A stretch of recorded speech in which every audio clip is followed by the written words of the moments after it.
LSU, big-time spotlight team in 2023. Hey, do you think last year was a fluke? I took a little randomized straw poll today, and some people, believe it or not, think that last year was a fluke. They go 10-4. They wind up in Atlanta, and now they enter 2023. And what are we coming off of? Well, they had 2 top 10 wins last year. Famously, they beat Alabama. They had 10 wins in a season that followed up 11 wins combined the previous 2. Back-to-back, they've been top 5 in the portal. They've been top 12 back-to-back years in recruiting, so talent is there and continuing to walk through the door. They went and got him a starting quarterback out of the portal, Jaden Daniels, who played at a high level a lot of the season last year, and he's back. In fact, speaking of back, that's kind of what makes them a spotlight team for me, because we've got to figure out how the SEC West is going to sort itself out. No one's really been a sustained contender against Alabama. Now, they were for a little while under Miles. The problem is they kept coming close and not winning. So no one took the rivalry as seriously as they should have. I thought it was one of the most ferocious rivalries for about a 7 or 8 year stretch there as the country had, but Bama kept winning the games. They were not blowing them out usually. They were just winning close games. So no one's really stepped up and sustained a push. Auburn has popped a couple of times against Bama, but there have been blowouts mixed in there. Well, the reason I mentioned the offensive numbers for LSU last year is because if last year was a fluke, if some of you are right about that, then we'll find out this year because they return 81% of their offensive production. And therefore, I'm going to have a lot of players on the field this year that I did last year.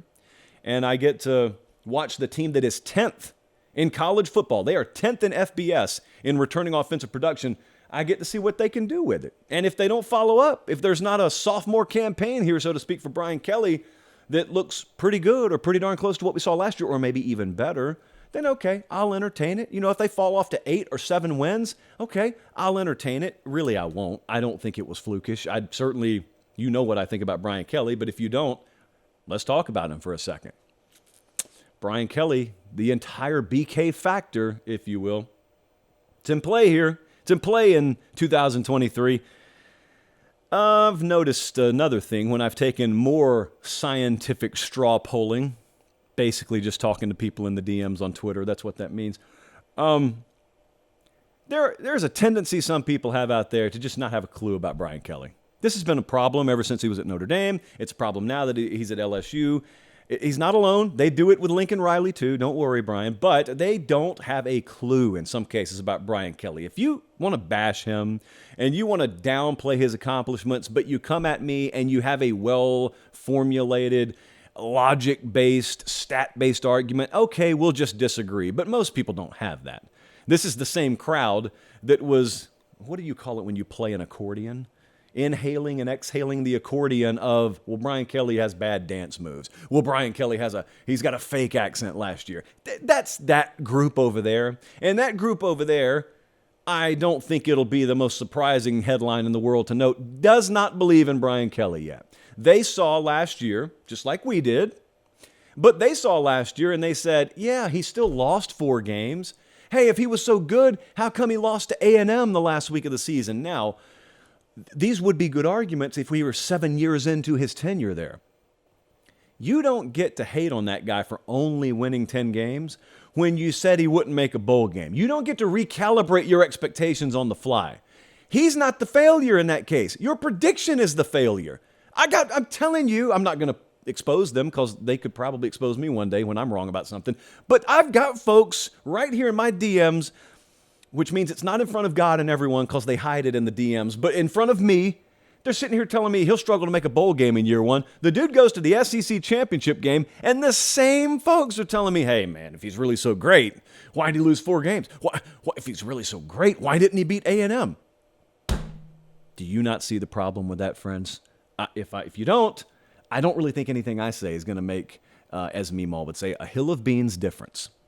Brian Kelly's a pretty good coach, has been for a long time. Now, the same crowd that doubts him didn't have their mind changed last year. Will they have their mind changed this year if they just have a good, solid season but don't win the SEC West? Is that where we're going to go with this really conflated argument that people make against LSU and Brian Kelly? Hey, he won the West in year 1. That means the only way up is to win the SEC this year. Hey, they'll have that as their preseason goal. They'll have an outside shot at it. They won't be favored in the West because as long as Saban's at Alabama, it's going to be hard for anyone other than Bama to be favored in the West. Doesn't mean you can't win it because I went back. I had stats and info, check the records. Guess who was favored in the West last year? Guess who won the West last year? I'm sorry, spoiler alert if you haven't watched the DVR, but it was the Tigers that won the West. The other thing that I need to talk to you about with LSU, the reason they're a spotlight team, is recruiting. Now, LSU recruits really well. Louisiana's loaded with talent. Some people, including that rival in the SEC West I talked about, have been able to go into the boot with a little bit too much regularity and take some of that in-state talent. I am speaking, of course, about Alabama. Sure would be nice if that was put to rest. It would be also notable that I think LSU, if they wanted to, once they start having any success on their own, once they are again inserted into the national championship conversation, they can recruit regionally, they can recruit in-state, they can be a national recruiter if they want to. It may very well be that Brian Kelly looks and says, no, we got everything we need down here. He can pull like the Ron Meyer in a sense that I like the athletes in East Texas, and then instead of dominating Houston like Ron Meyer said, and we're going to dominate the DFW area, you can go into Houston, but you can just control Louisiana and you'll be good to go. But if they want to, my point is, if LSU, the reason I'm spotlighting them, if LSU starts to ascend again and we figure out, hey, year 2 looks a lot like year 1, they're all of a sudden winning these games again. Yeah, kids in Thibodaux take note. Kids in College Park, Maryland take note. Kids in, where should I go in Ohio? Dayton, Ohio, take note. Tucson, Arizona, national kids, Southern California kids, they take note. And it gives you options. You can recruit however you want to at that point. And that leads to another ripple effect in that whole chain of recruiting. We talk on the show a lot about how it's a really big deal if the Florida schools are really good because they can recruit in their state, which is good for them, and it also cuts off this pipeline for out-of-state schools that they've relied on. Ditto for Texas and Texas A&M, ditto for Southern California, and a real secret kind of whispered ditto for Louisiana. Don't be letting people come in your state and take your athletes. Go take theirs. That's what LSU should be able to do. They got to be winning before they can do it, but that's what they should be able to do.